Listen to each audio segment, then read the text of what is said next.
Not for a moment am I suggesting that you should leave wherever you go and get a glass of red wine.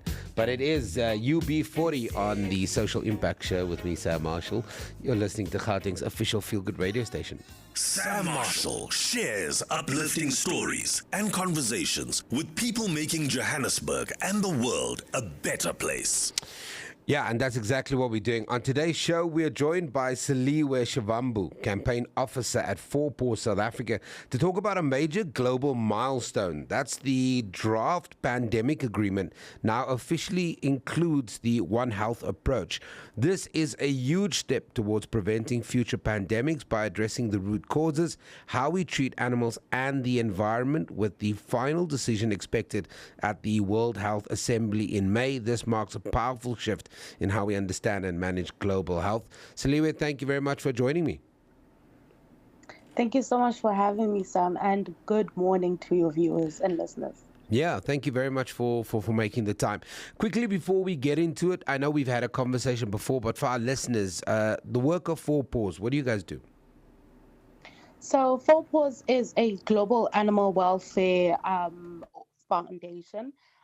We are situated all over the world, and we have a country office in South Africa, Cape Town, and we work with animals that are under direct human influence. We work with wild animals, farmed animals, and companion animals. Yeah, so I started off by talking about what this draft pandemic agreement now officially, what it means, and it includes this One Health approach, right? And this is going to be a huge step towards preventing future pandemics. But maybe take us back a little bit about the work Four Paws have been doing, advocating for this, and what do we need to know about this One Health in this pandemic agreement, and what does it really mean? Yes. No, so the pandemic treaty was born yesterday on the 16th of April 2025, with over 194 member states that have been participating in this journey for more than 3 years.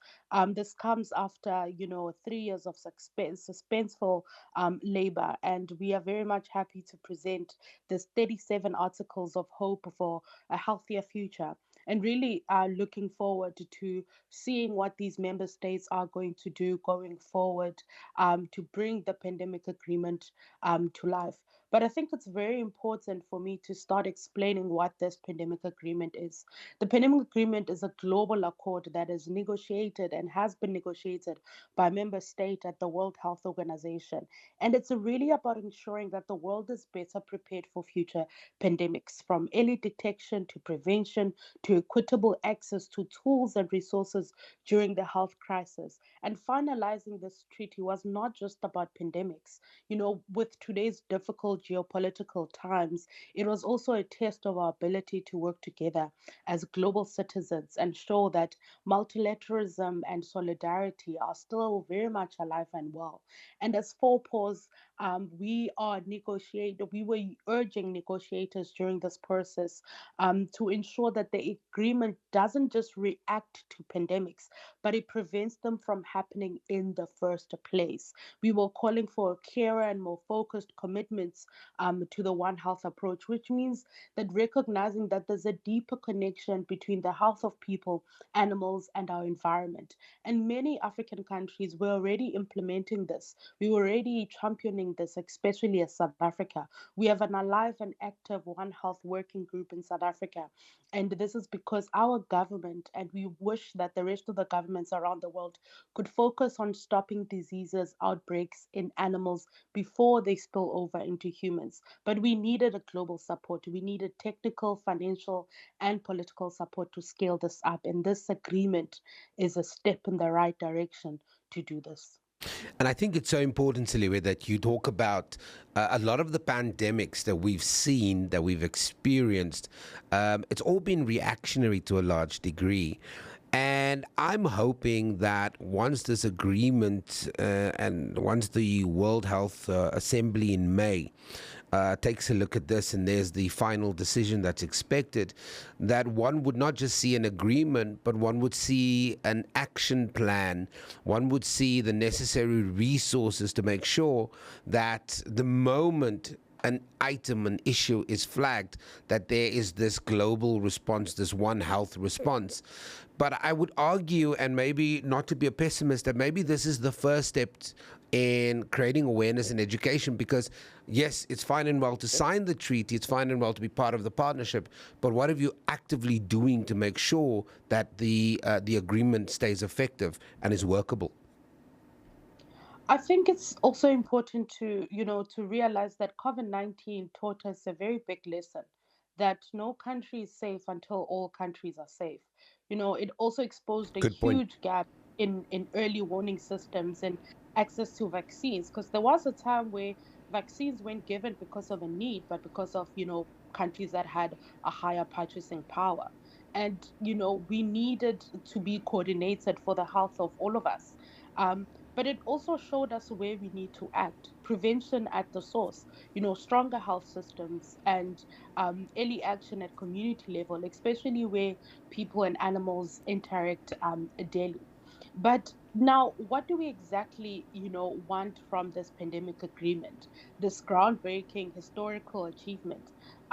We want for it to effectively prevent pandemics, and we want them to prevent pandemics via the One Health approach, where the One Health approach looks at the well-being of the animals, of the environment, and of the people. And we want governments to develop multi-sectoral strategies to prevent for prevention that prioritizes high-risk practices with measures that tackle the root causes of diseases and prevent these outbreaks at source, like I've mentioned. And what is very much is essential is with the pandemic agreement for it to enable such. We want the One Health to be legally a binding instrument, for the first time, Yeah, and very want, important. yes, to it enabled. But we also want prevention to start with communities that are at the front lines of an outbreak. Um, and for multi-sectoral surveillance and risk assessment to happen. But most importantly, I think this is quite interesting with the negotiations, is that a number of times I've had the opportunity to speak and address the member states at the WHO virtually from South Africa and Geneva. And a lot of African countries were calling for support for implementation. That's what African countries were calling for. We weren't there to resist the pandemic agreement, but we were there to negotiate for the best deal for countries in Africa. And we wanted to say there needs to be an informed and supported guidelines. And these guidelines must inform priorities of funding and intergovernmental agencies, and financial and technical and capacity building support was very much needed, and the sharing of best practices. Yeah. I think we should be very much proud of what African member states have done at the negotiations, is that they've been trying to negotiate the best deal for countries in the global south, the best deal for action at community level. And as Four Paws, we were negotiating for the best deal for animals, to say prevention is at source. And how do we go about ensuring that animals are treated in better conditions so that they do not are not in conditions that create and harbor these diseases, like outbreaks like we saw in COVID-19. Yeah, I want to get a quick reaction from you. You said that as a member of Four Paws that you presented to the organization in Geneva, and what was the reaction? What was the feedback like? The feedback was quite responsive. A lot of member states, I mean, the co-chair of the INBN session is Dr. Precious Madzozo, who's South African, and I think the reaction was to show African states, member states, that we already are implementing One Health, that we already are championing One Health, we already are very much proactive in responding to the COVID-19 pandemic. We were very responsive to that. But what we need is financial and technical support. And I think that's what we kept on saying. We kept on saying that, we want countries to not compromise too much, because health, it has the power to strengthen us all. But we wanted the pandemic agreement to be legally binding. But we also didn't want the wording to be weakened. We wanted the pandemic agreement to be implementable. So that's what I kept on emphasizing in my interventions to the member states, especially when speaking to African member states, to say, do not resist the pandemic agreement. Do not resist some of the things that we're negotiating. We're already doing them. So I was just really there to remind Yeah. African member states that we are already, doing the work. And I was also emphasizing that countries were negotiating at different capacities and at different needs, and that's very much okay. But this agreement needed to support implementation, like I've mentioned, Yeah. and we wanted to see very stronger commitments on prevention and One Health, so that implementation agencies and financial bodies can align their support to help low capacity countries, especially at community level. Um, and of course, the barriers, are the ones we know, from political will to different priorities and the lack of trust. But, the message was quite clear from our end as Four Paws is that we are in this together and we can only succeed if we move forward together.